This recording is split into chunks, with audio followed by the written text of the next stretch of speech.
Hello everyone, this is Professor Sanan Sari and today we're going to discuss about a practical question of fire insurance claim which is based on overvalued and the sales return.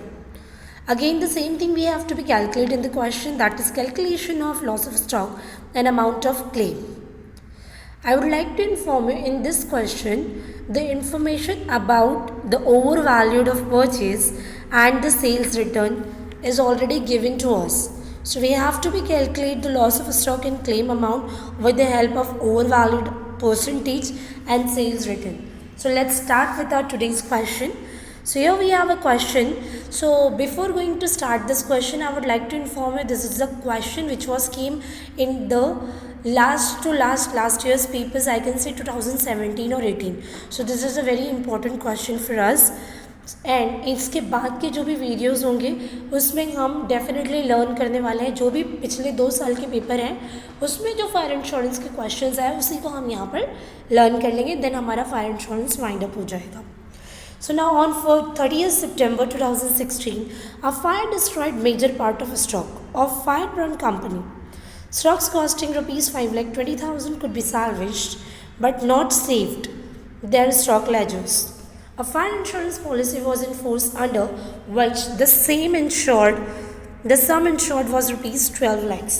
यहाँ पर आप ये learn कर पा रहे हो कि 30th of September को आग लगी थी फायरब्रांड कंपनी में.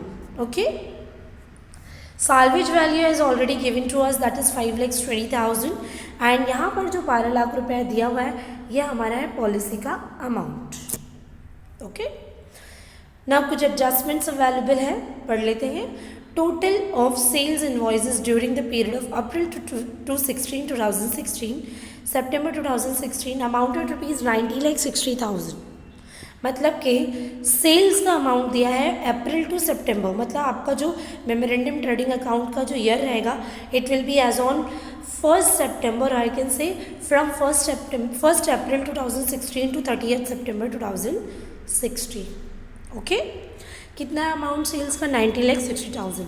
N analysis showed the goods of the value of rupees 9 lakhs had been return by customer before the date of fire. मतलब आग लगने से पहले 9 लाख का जो गुड्स था वो कस्टमर के द्वारा क्या कर दिया गया, रिटर्न कर दिया कंपनी को. मतलब ये हुआ सेल्स रिटर्न. ये क्या हो गया, सेल्स रिटर्न.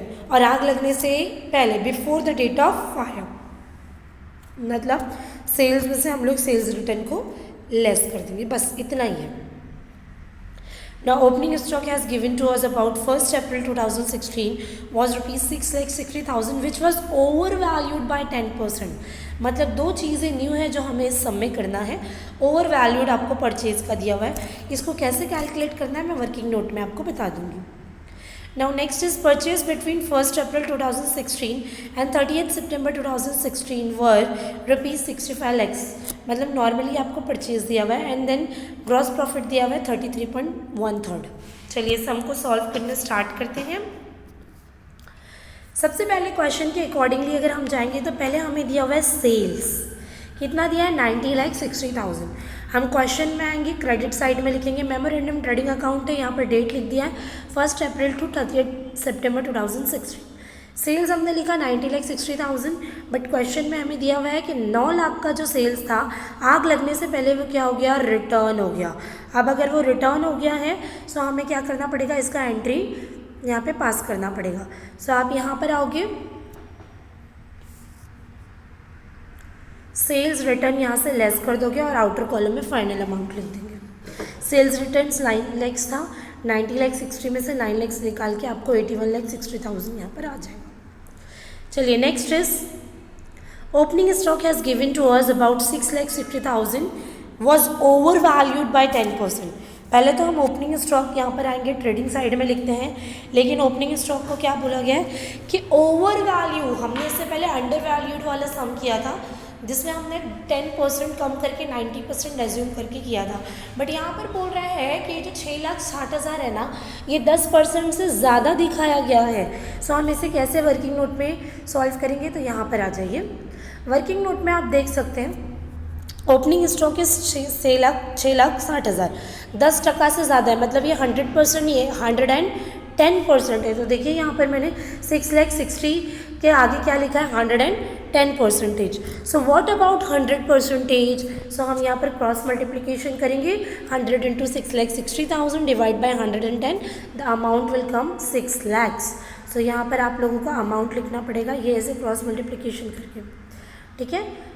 सो यहाँ पर मेंशन भी कर दो 6,60,000 इंटू 100 डिवाइड बाई 110 करेंगे तो परचेज का रियल वैल्यू मतलब जो ना ही अंडर है ना ही ओवर है, एक्चुअल वैल्यू मिल जाएगा, दैट इज 6 lakhs, ठीक है, ओपनिंग स्टॉक का, sorry.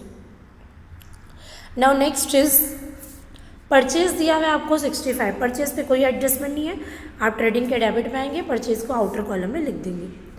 Now what is next? The information has given to us about the gross profit was 33.13 on sales बोला है डायरेक्टली। तो हम क्या करेंगे, सेल्स का अमाउंट लेंगे, लेकिन आउटर कॉलम वाला जो सेल्स रिटर्न से बच के आया 8160 का हम क्या लेंगे 33.333%। अमाउंट आपको पॉइंट में आएगा, आप राउंड ऑफ करके डायरेक्टली लिख सकते हैं, मतलब 27.19 समवेयर आएगा, आप डायरेक्टली लिख सकते हैं 27.20 lakhs। अगर आप राउंड फिगर ना करते हुए डेसिमल को प्रॉपर करके लिखेंगे तो भी चलेगा, नो वरीज, ठीक है। अब चलिए ग्रॉस प्रॉफिट आ गया, तीनों को ऐड कर लेंगे, सबको ऐड करने पे 98,20,000 टेली फिगर दोनों साइड लिख देंगे।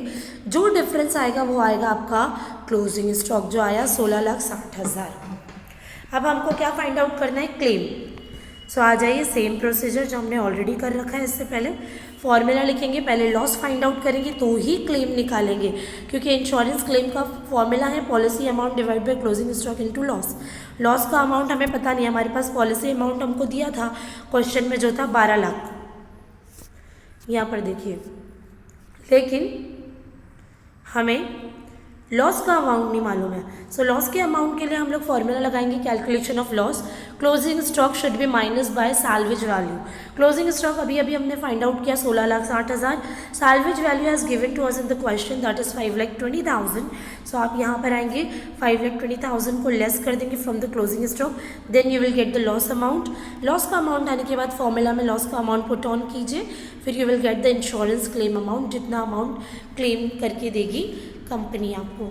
So friends, we have completed this question here, but definitely in our next question we have to prepare memorandum account along with the trading account and as well as debtors and creditors account. very important question जो हम next video में करने वाले हैं। So अगर आपने अभी तक चैनल को सब्सक्राइब नहीं किया है so please do like and subscribe to my YouTube channel. Keep supporting, keep watching. Have a nice day. Bye bye everyone. Take care.